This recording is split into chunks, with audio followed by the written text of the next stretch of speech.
ఇప్పుడు సీతక్క మాట్లాడాల్సి కూడా అందరం మనం కూర్చుందాం. మీరు మాట్లాడండి అక్క. తర్వాత చిన్న సన్మానం ఉంటుంది, అదొకటి దాంతో అయిపోతుంది.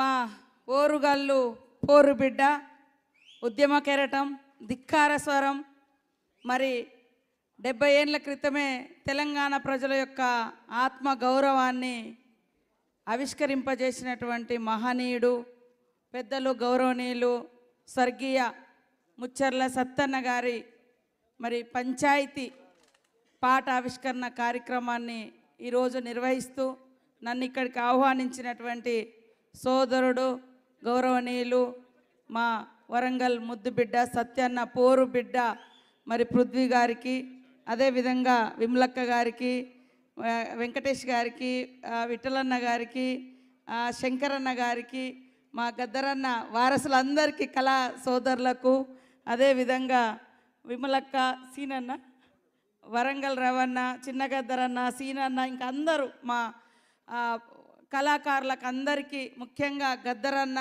విమలక్క సాహిత్యలో ఎంతోమంది ఎన్నో పాటలు పాడుతూ తెలంగాణ ఉద్యమాన్ని ఉధృతం చేసి తెలంగాణ ప్రజల యొక్క భావాన్ని పెద్ద ఎత్తున పల్లెలకు తీసుకెళ్ళి మరి తెలంగాణ రావడానికి కారణమైనటువంటి ముచ్చర్ల సత్యన్న కాడి నుంచి మొదలు పెడితే ఈ వేదిక మీద ఉన్న ఎంతోమంది మహనీయులు, అదేవిధంగా సభలో కూర్చున్నటువంటి సోదరులు, ఉద్యమకారులకు అందరికీ కూడా పేరు పేరున తెలంగాణ ఉద్యమాభివందనలు తెలియజేస్తూ ఉన్నాను. ఈరోజు వాస్తవానికి అంటే ఎంత గొప్ప విజన్ ఉన్నటువంటి నాయకుడు అనేది సత్యన్న గారి బుక్ చూసిన తర్వాత మాకు అర్థమైంది.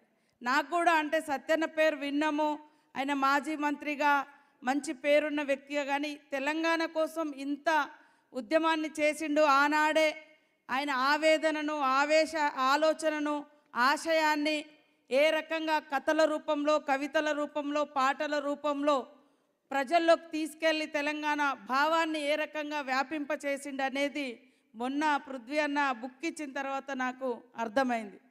కాబట్టి ఖచ్చితంగా అలాంటి మహనీయులను గుండెల్లో పెట్టుకోవాలి. వాళ్ళ వారసత్వం అంటే వారి ఆశయాన్ని మనము పదిలంగా కాపాడి 10 తరాలకు అందించి వారి యొక్క నిజాయితీని, వారి యొక్క నిబద్ధతను, పోరాటాన్ని, ఆలోచన విధానాన్ని ఖచ్చితంగా 10 కాలాల పాటు మరి ఉండే విధంగా ఇందాక ఇప్పుడే విఠలన్న చెప్పినట్టుగా ఖచ్చితంగా అలాంటి ఒక పంచాయతీరాజ్లో ఎలాంటి చట్టాలు ఉన్నాయి, వారి యొక్క పని విధానం, ఆనాడు సర్పంచ్ ఎలక్షన్స్ వస్తే ఎట్లా గ్రామాలు అభివృద్ధి చెందుతాయో చెప్పినటువంటి సత్యన్న పేరు మీద ఖచ్చితంగా ఒక మంచి స్టడీ సర్కిల్ లాంటిది తీసుకురావడం కోసం మేము కూడా ముఖ్యమంత్రి గారితో ఒకసారి మాట్లాడతాం.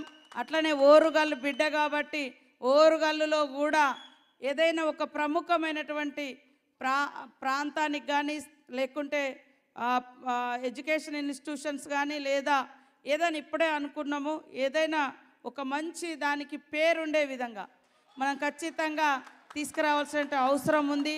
ఈ మధ్యకాలంలో ముఖ్యమంత్రి గారు కొంతమంది అంటే చాలామందిని కళాకారులను గుర్తించారు. అందులో కొంత ఇట్లాంటి ప్రముఖులు రాకపోవడం అనేది, ఎందుకంటే అక్కడ అంటే ఆ కమిటీలో ఉన్నటువంటి సభ్యులు ఇచ్చినటువంటి మరి రిపోర్టు లేదా ఇంకా ఏమైందనేది నేను కూడా ఆ కమిటీలో లేదు, కానీ ఖచ్చితంగా వారి దృష్టికి తీసుకెళ్తాం. మీకు తెలుసు ఈ మధ్యకాలంలో మరి పోరాట యోధుల పేర్లు చాకలి ఐలమ్మ గారి పేరు కానీ, కొండా లక్ష్మణ్ బాపూజీ గారి పేరు కానీ, రావి నారాయణ రెడ్డి గారి పేరు కానీ, యూనివర్సిటీలకు వివిధ మరి చోట్ల వారి పేరును కూడా మనం పెట్టడం జరిగింది. ముఖ్యమంత్రి గారు రేవంత్ రెడ్డి గారు ఖచ్చితంగా సత్యనారాయణ గారు చనిపోయినప్పుడు, సత్యన చనిపోయినప్పుడు నేను కూడా వారింటికి అప్పుడు మరి మేమందరం మన ముఖ్యమంత్రి గారు మేమంతా ఆ రోజు మేము వెళ్ళడం జరిగింది. కానీ వారికి ఈ యొక్క చరిత్ర, ఈ పూర్తి వివరాలు నేను కూడా ఖచ్చితంగా తీసుకొని వారి దృష్టిలో పెట్టడం జరుగుతుంది. మీకు అందరికీ తెలుసు గద్దరన్నతో కూడా వారికి ఉన్న పరిచయం మూలంగా లాస్ట్ ఇయర్ ఇక్కడ గద్దరన్న గారి యొక్క వర్ధంతి జరిగినప్పుడు మరి అనేక మంది వ్యతిరేకించిన, రకరకాల వాళ్ళు రకరకాల కామెంట్ చేసిన, ఖచ్చితంగా ఆ రోజు చనిపోయినప్పుడు ఇచ్చిన మాట ప్రకారం వారి కోసం కొంత స్థలం ఏర్పాటు కానీ మరి అక్కడి నుంచి గద్దరన్న యొక్క పాటల వారసత్వాన్ని మరి ఆ వెన్నెలకు సాంస్కృతిక సారథిగా ఇచ్చి మరి ఆ రూపాన్ని పబ్లిక్లో పెట్టడం కానీ ఇవన్నీ కూడా చేస్తూ ఉన్నాం. ఖచ్చితంగా మీరందరూ ఇచ్చేటువంటి సజెషన్స్ చాలా వివరంగా మీరు మాట్లాడినరు.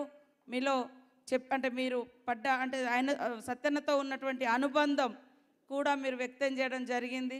కొంచెం నాకు పరిచయం డైరెక్ట్గా లేకున్నా వారి ఆశయాలతోటి, వారి ఆలోచనతోటి, వారి విధానాలతోటి, వారి ధిక్కార స్వరం వెలుగులో మేము కూడా తెలియకుండానే ఆయన బాటలో నడిచినటువంటి వాళ్ళంగా, మా ఓరుగల్లు పోరు బిడ్డగా, మా అందరికీ ఆదర్శవంతమైనటువంటి నేతగా, తెలంగాణ కోసం వారి జీవితాన్ని త్యాగం చేసినటువంటి మహనీయుడిగా, ఖచ్చితంగా వారికి దక్కాల్సినటువంటి గుర్తింపు వారి యొక్క జీవిత చరిత్ర పుటలలో ఉండే విధంగా నా వంతుగా నేను తప్పకుండా కృషి చేసి ముఖ్యమంత్రి గారి దృష్టికి తీసుకెళ్ళి మరి రాష్ట్ర వ్యాప్తంగా కూడా ఒక మంచి గుర్తింపు ఉండే విధంగా సత్యన్నకు, ఆయన పోరాటానికి, ఆయన మాటలకు, ఆయన కవితలకు, ఆయన యొక్క ఆశయానికి గుర్తింపు ఉండే విధంగా కృషి చేస్తానని తెలియజేస్తూ, అదేవిధంగా విఠలన్ ఇక్కడ మాట్లాడుతూ ఒక కొత్త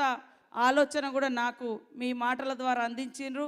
తప్పకుండా మీతో మరొక్కసారి నేను కూర్చొని పంచాయతీరాజ్ శాఖ ద్వారా ఇంకా ఎలా బాగు చేయగలుగుతాం అనేది మీ యొక్క ఆలోచనను కూడా నేను తీసుకుంటాను తెలియజేస్తూ ఉన్నాను.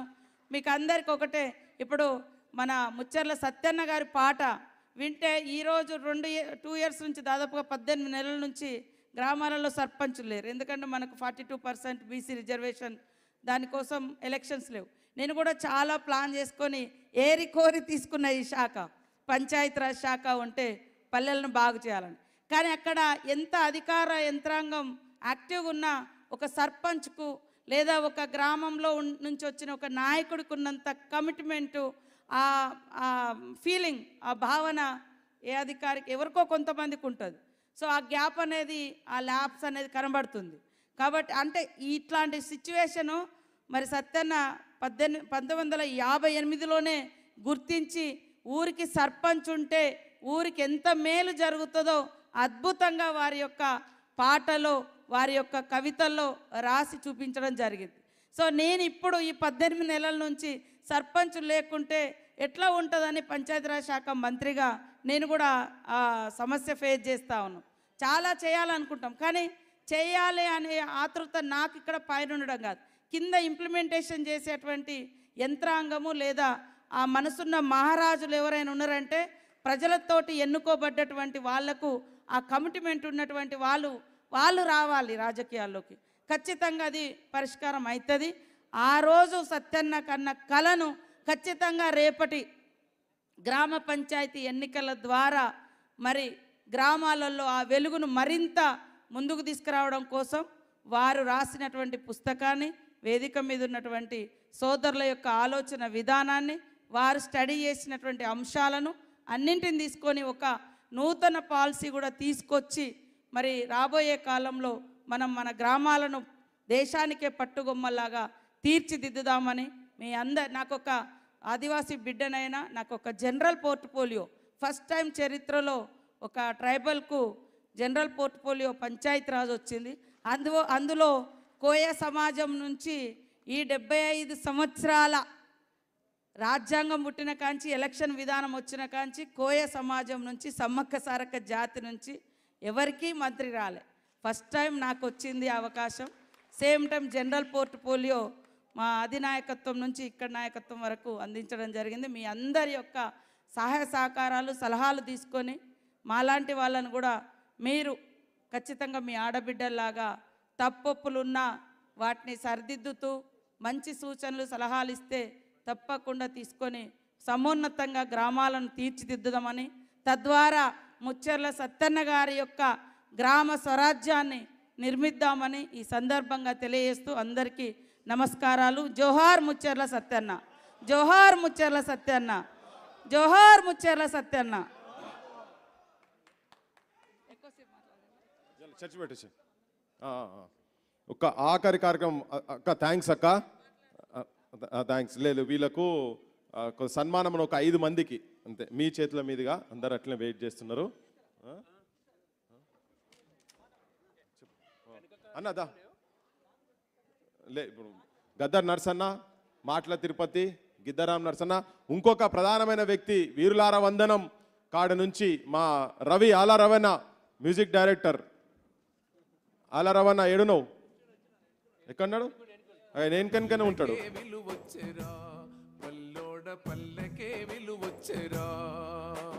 పట్టణాలకు పల్లె పోటీగా నిలవాలే, అభివృద్ధి పదములో ముందడుగులెయ్యాలే, కూలికే తిరుగొద్దురా పల్లోడ కూటికి కరువద్దురా, పల్లోడ కూటికి కరువద్దురా.